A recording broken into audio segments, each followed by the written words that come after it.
The Wynn family started our Portugal trip in Porto, which is 3 hours north of Lisbon. We really enjoyed walking around the charming city and getting to see all the beautiful tiles on the outside of their buildings. We walked to the Chapel of Souls, which is a church famous for its stunning blue and white tiles. We made our way to the Torres dos Clérigos, which translates to the clergy tower. We had to climb up super narrow stairways to get to the top, but were rewarded with 360-degree views of Porto.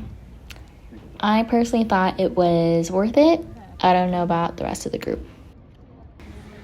But we then walked to the Douro River and got to hang out by the bridge, soak in some sunshine, and some of us even walked halfway across the bridge before turning back. One of our favorite restaurants in Portugal was in Porto, in the Matosinhos neighborhood.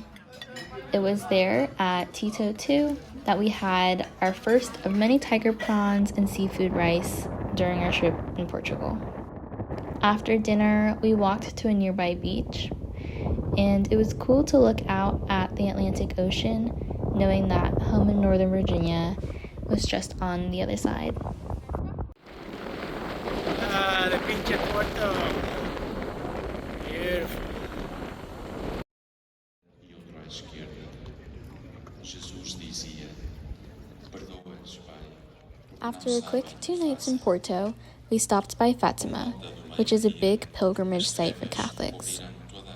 We were shocked by how expansive the sanctuary was, and we got to witness an outdoor mass and people embarking the kneeling pilgrimage.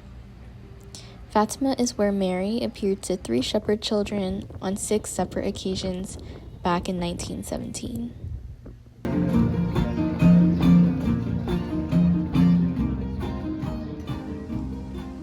After a few hours at Fatima, we continued south to Lagos, which is a city on the southern coast. Lagos has a really cute old town and is known for their beautiful rock formations and beaches. One of the mornings, we got to explore the inside of Benajal Cave, which is only accessible by kayak or small boat. Benajal Cave is over 21 million years old, and you can see fossilized sand dollars inside.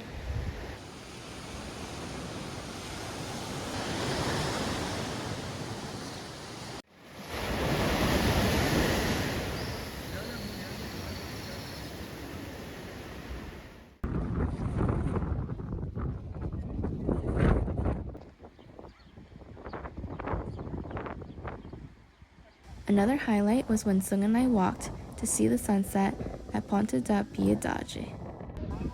On other nights, we were rewarded with sunset views just from our Airbnb balcony.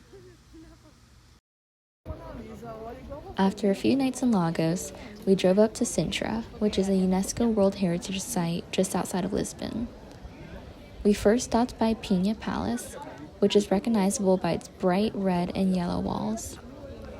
It's considered one of the best examples of Romanticist architecture and pulls influence from many elements, such as Gothic, Egyptian, Moorish, and Renaissance.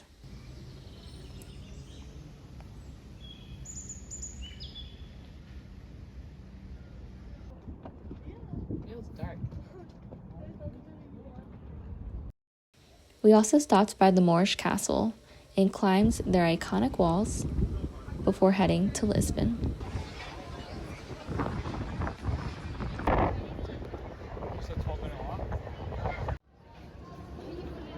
One morning, we did a walking tour through the many neighborhoods in Lisbon, or as we learned to call it, Lisboa. On the tour, we passed through the Alfama neighborhood, which in early June was already decorated for Lisboa's month-long celebration of their favorite saint, Saint Anthony.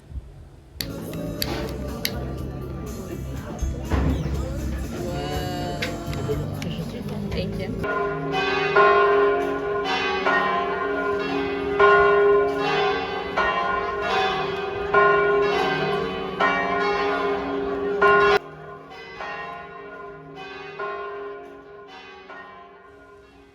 On our our final day, we stopped by the Pastel de Belém, a pastry shop that claims to be the inventor of the Portuguese egg tart.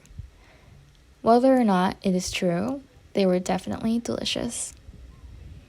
We then walked over to the Geronimus Monastery, where Bama were able to sneak in a mass at the connected church, while Sung and I waited in line. The monastery is known for its late Gothic Minoan architecture, and it was a personal favorite from the trip.